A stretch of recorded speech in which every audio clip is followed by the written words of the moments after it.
udugale cududno difaacdiyo buntland curadadeedo aabid ciilha mudanina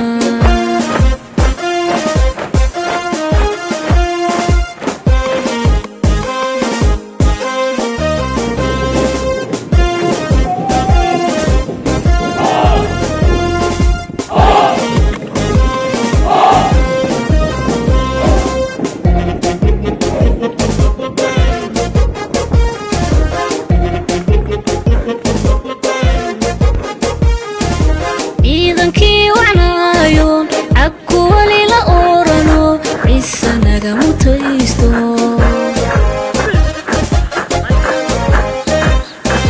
ciidankii wacnaayoon cabku wali la oorano ciise naga mutaysto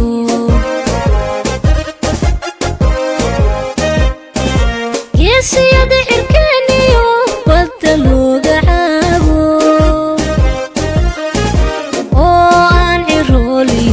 caruur bow ducayno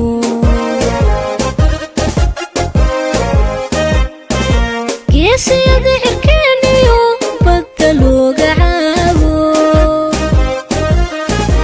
oo aan cirooliyo caruur bow ducayno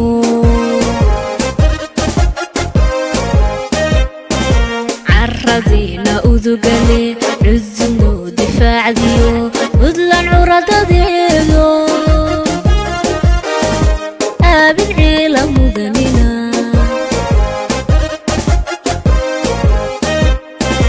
caradeena udugale cududno difaacdiyo buntland curadadeedo aabid ciilha mudanina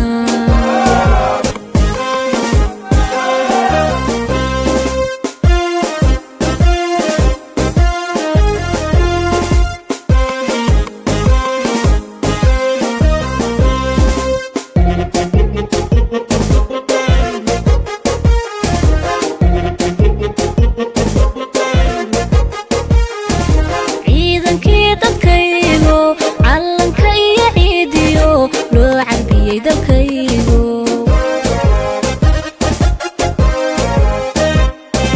ciidankii dadkaygo calanka iyo ciidiyo loo carbiyey dalkaygo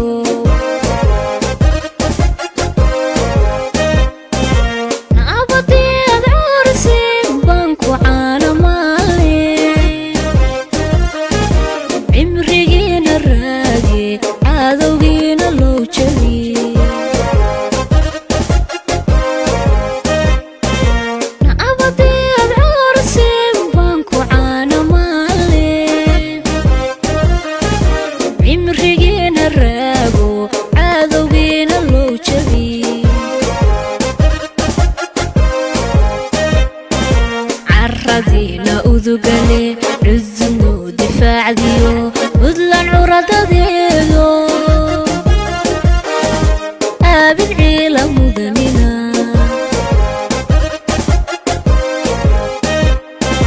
caradeena udugale cududno difaacdiyo buntland curadadeedo aabid ciilha mudanina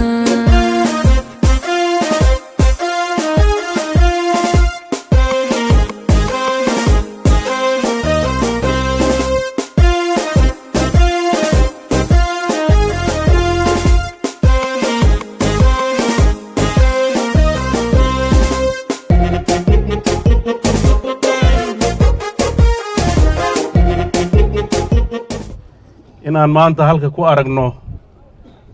waxqabadkii iyo tababarkii aad qaadateen runtii waxay noo gelinaysaa farxad waxaana ka dhegaysan doonnaa janannadii booliiska soomaaliya soo xulay soo xukumay bal iyagana qiimayntooda marka dambe aan aragno waxaan rajaynayaa kolley inay ammaani doonaan baan filayaa maxaa yeelay wax walba waxaa asal ka ah sida wakhti loo geliyo guddigii dib u habaynta ciidamada oo runtii halka ila jooga muddadii sanadkii hadda la soo dhaafay ee 2020 shaqada la qabtay baaxaddeeda waxaa qiraya deganaanshaha nabadgelyo iyo deganaanshaha siyaasadeed iyo horumarka dhaqaale ee ka jira Puntland ay markhaanti waxa u ah shaqadaas inay si fiican u qabsoontay. waxaad ogtihiin magaalooyinka waaweynaa ee Gaalkacyo, Boosaaso iyo Qardho, Garoowe 2 sano ka hor waxaa aad ugu soo badanayay falal dambiyeedyada kala duwan. waxaa kaloo soo badanayay dagaallo beeleedyo mararka qaarkood deegaanada dadka ka dhex dhaca. waxaan markhaanti ka nahay ciidamadaas inay kulli ku wada guulaysteen oo maanta Puntland ay ku naaloonayso nabad iyo xasilooni. waxay ka howlgaleen meel kasta oo wax laga soo sheegay. ciidamadaas waxay ka howlgaleen Galdogob, waxay ka howlgaleen Sanaag, waxay ka howlgaleen Gardafuul, waxay ka howlgaleen Bari, waxay ka howlgaleen Karkaar, waxay ka howlgaleen meel kasta oo looga baahday. si degdeg ayay uga jawaabeen baahidii bulshadaas ay tabaysay. waxaa hoos u dhacay faldambiyeedyadii ka dhici jiray magaalooyinka dabiiciga ah, waxaana hoos u dhacay falalkii ay geysan jireen argagixisada. waxaa intaas ilaahay mahadiis weeye in madax iyo shacab iyo mas-uuliyiin kaleba ay garatay waxa ugu muhiimsan si ay u noolaadaan inay tahay amni. dowladdan awooddeeda koowaad iyo labaad iyo saddexaad waxay isugu geysay inay amniga ka shaqayso oo amniga ay uga shaqayso sidii hore ka duwan. waagii hore waa laga shaqayn jiray, laakiin ciidamadu xirfadooda iyo tababarkooda way hooseyn jirtay. waxaa dugsigan soo galay ciidamo 9 sano furin ku jiray oo aanan tababar iska daayay marna xataa aan fasax helin. waxaan ku dhiirannay iyagoo furmihii la maareeyey in tababar la galo. waxaad ogtihiin gobolka Mudug oo dhan booliiskii baa laga soo qaaday, shaqadiina waa socotay. Karkaar iyo Nugaal waxaa laga qaaday booliiskii, shaqadiina waa socotay. waxaa lagu dhiiraday in la helo ciidan kasta markuu tababar ku jiro ciidankii bedeli lahaa muddada uu tababarkaa ku jiro. maxaa yeelay booliiska sidii uu magaalooyinka uga shaqayn jiray sii socon karta ma ahayn. booliis qori sita oo qofkii mudaaharaado xabad afka ka gelinaya oo baabuurtu markay isku dhacaan meeshuu firimbi qaadan lahaa kor u ridaya xabadaha. booliiska haysanna saasay ahaayeen. waxaan rabnaa booliis xirfad ku shaqaynaya. waxaan u baahannahay taraafik aqoon ku shaqaynaysa. waxaan u baahannahay dembibaare xirfad adeegsanaya. waxaa Puntland ku yaalla xarunta keliya ee lagu baaro dembiyada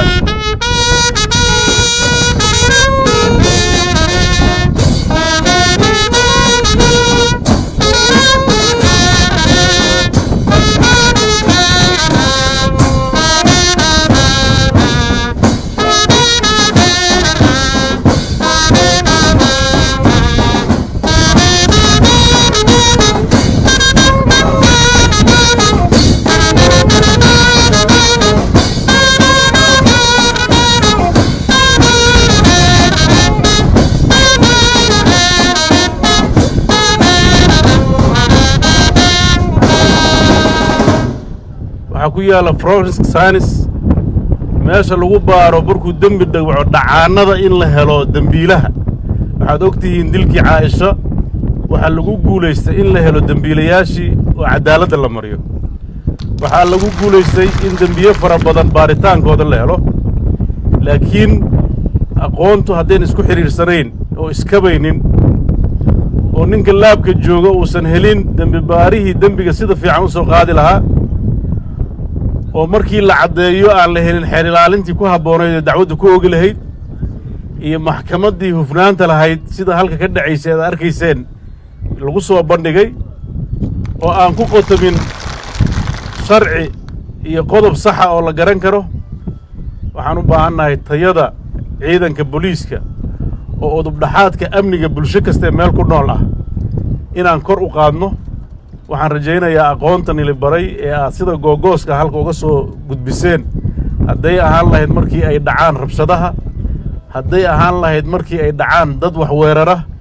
hadday ahaan lahayd sida loo maxkamadeeyo sida loo saldhigyada loogu xiro sida dacwadaha loogu oogo waxaasoo dhan waxay sii hoos u sii dhigi doonaan dembiyada waxayna digniin u dirayaan dembiilayaasha waxaan rajaynayaa in ay ciidanka booliiska dembiilayaasha ay il dheer ku arkaan oo bulshada laga safeeyo dadka xunxun puntland waad ogtihiin waxay leedahay xabsiyo xabsigii qardho nagama fog gadaasheenna weeye xabsiyada uga waaweyn ee dalka soomaaliya ku yaalla maanta puntland ku yaallaan waxaan rajaynaynaa in dembiilayaasha waajibkooda la mariyo in hoos loo dhigo xabadaha macno darrada ah ee magaalooyinka ka dhaca ee dadka laaya waxaad ogtihiin howlgal kasta oo boliisku geysto waxaa ku dhinta dad ama rayid ah ama ciidan ah waxaan rajaynayaa ciidamada iyagoo wakhti adag lagu jiro oo ee la kala garan la'yahay qofka dhagarqabaha iyo qofka kaleeto ayd foojignaanaysaan laakiin cabsi inaad iska saartaane foojignaana ku shaqaysaan maxaa yeele haddaa cabsi ku shaqaysaan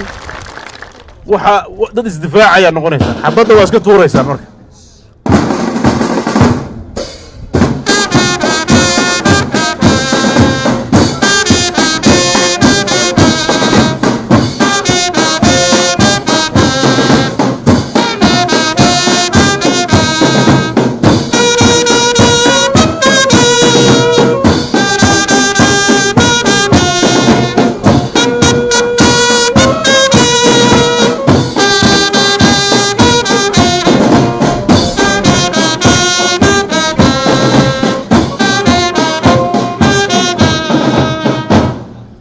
shacabka puntland waxaan u dirayaa farriin inay la shaqeeyaan hay-adaha amniga iyo hay-adaha sharciga waxaan rajaynayaa dadka reer puntland waa dad xadaara leh inay xadaaradooda muujiyaan waxaan rajaynayaa waad ogtihiin nidaamka xisbiyada waa la furay ninkii dood qaba ninkii siyaasiyan dowladda mucaaradaya waxaa loo fura mimbarre ay ka hadlaan 10 urur siyaasadeed baa jira qofkii aragti siyaasadeed qaba xor buu u yahay laakiin waxaa marna la aqbali karin nin dhahay waxbaa ka mudaaharaadaya oo laamiyada iyo jidadka iyo guryaha dadka gubaaya oo baabi'inaya oo taayirre qarxinaya oo dana kale leh wax la aqbali kara ma ciidanka booliiska waxaa la rabaa dadkaas inay gacan ku dhigaan oo cadaaladda horgeeyaan waxaan u rajaynaynaa dadka baayadan dama caadaystay iyagoo dano siyaasiyiin degaano kala jooga ka fulinaya inay dadka kiciyaan booliiskii hore waa ka duwan yahay waxaa dacwad lagu soo oogayaa meel kastoo aad joogtid oo dembi ku geshid facebookga xataa haddaad dembi ku geshid dembi baarayaasha ku soo qabanayaan dembigu ma aha kan bannaanada lagu qabto keliya haddaad facebookga kacdoon iyo kicin iyo dil iyo balaayo ka shaqaysid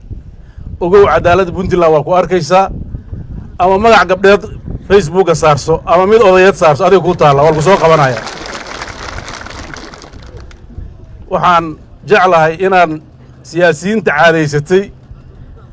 oo tabar ka dhigatay dadka in la caayo war meeshaan xisbiyaha ka furanay kaalay oo aragtidiinna siyaasadeed sheega xukuumadda aragtida siyaasadeed waa caddahay waa tayeen iyo tiigsi idinkaa markhaanti ka ah sidaan ii tababarnay xeradaan maalintaan imise u ekeed waa ogeydeen isbeddelka ku dhaca ciidamada waa u jeedaan mushaharooyinka waxa ku dhac waa u jeedaan xisbiyadii dimuqraadiyaddaan furnay cadaaladda waa qodobada ugu weyn oon hadda ka shaqayn doonno horena uga shaqaynay dariiqa aan ku shaqaynayno waa cad yahay isagoo waadixa ayay meel walba ku yaallaan waxaan rajaynaynaa intii aan sheegnay haddaan gaarno waa alxamdulilah haddii cid wax naga dhiman xataa haysa ha noo sheegto waxba dhiban male waa ku darayna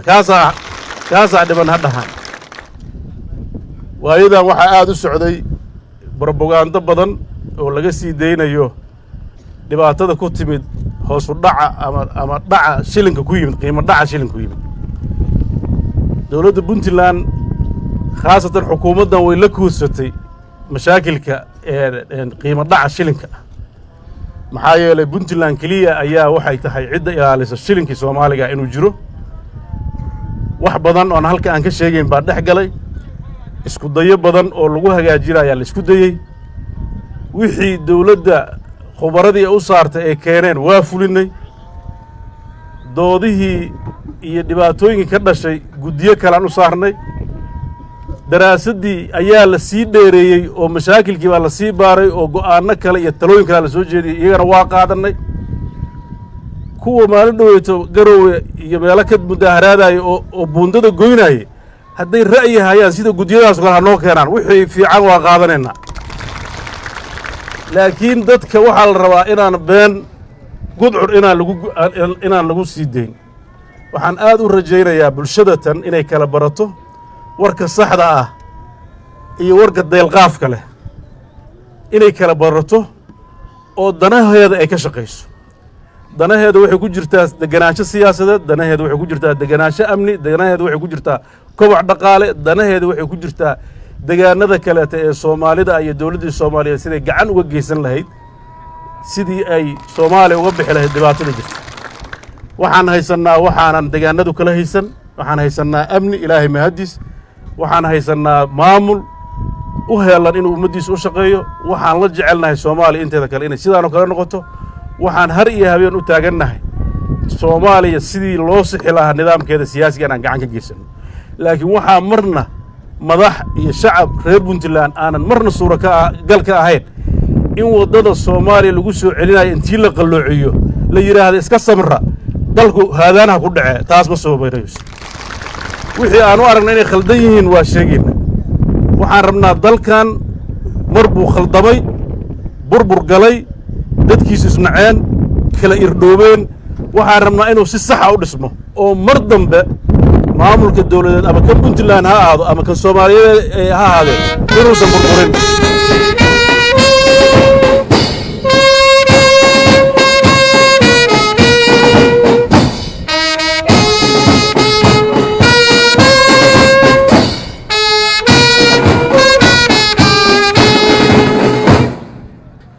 waxaad ogtihiin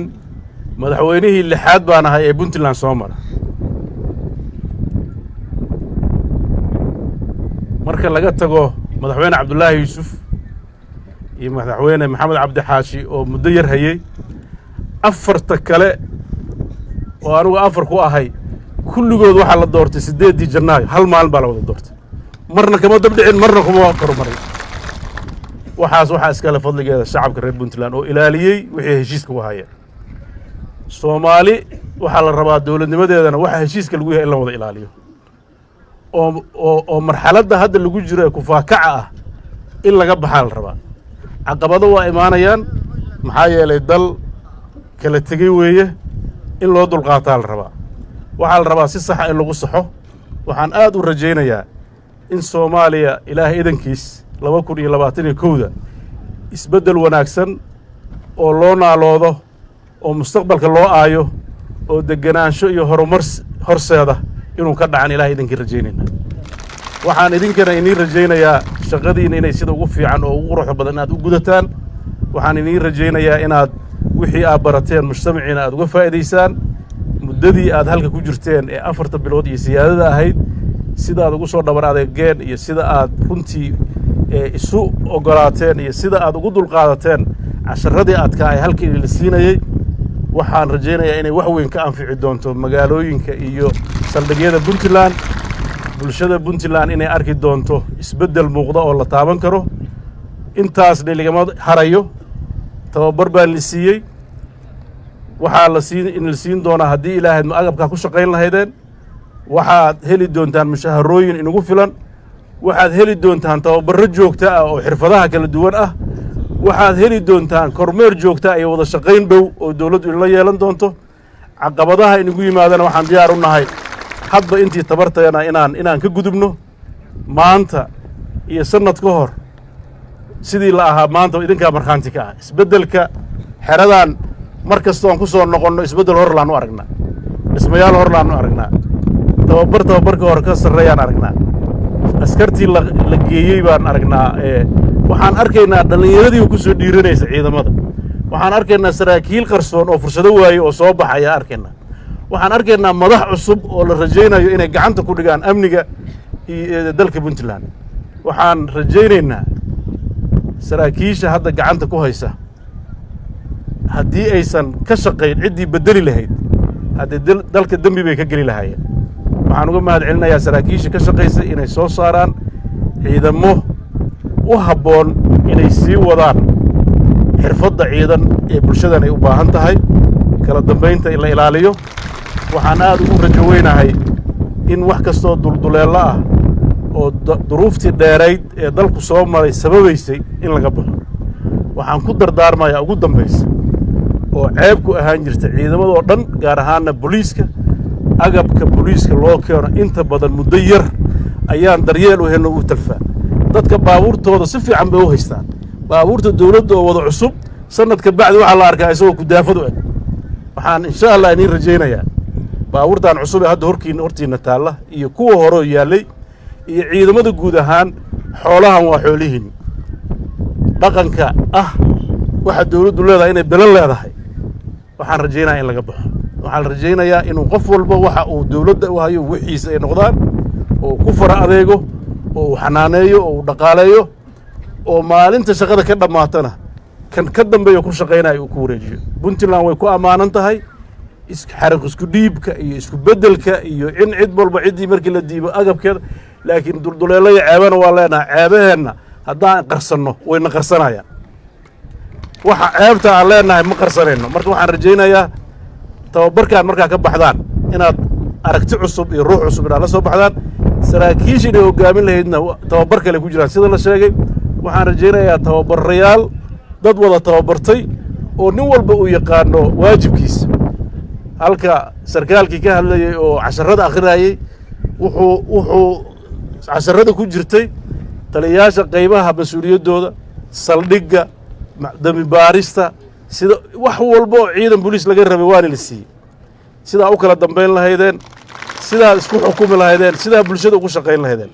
marka waxaan rajaynayaa xirfaddaasi inay bulshada ay ka dhex muuqato haddana way muuqataa waxaan u mahad celinayaa cid kasta oo ka qayb qaadatay runtii saraakiisha la taliyayaasha ahaa ee wakhtiga badan geliyey uu jenaraal bashiir nagala dooro iyo allah u naxariistay jenaraal khaliif oo isagana runtii wakhti badan geliyey waxaan rajaynayaa saraakiisha kaleeto iyagana jooga oo mar walba u taagnaa oo guddiga hadda shaqada haya dhinaca xirfadda ciidanka ka kaalmeeya oo faraha badan iyo madaxtooyadaba waan uga mahad celinayaa shaqadan quruxda badan shalay riye ahayd maanta laakiin xaqiiqo jirta weeye aad baad u mahadsantihiin wasalaamu calaykum waraxmatullaahi wabarakaatu markana waa noo xiriir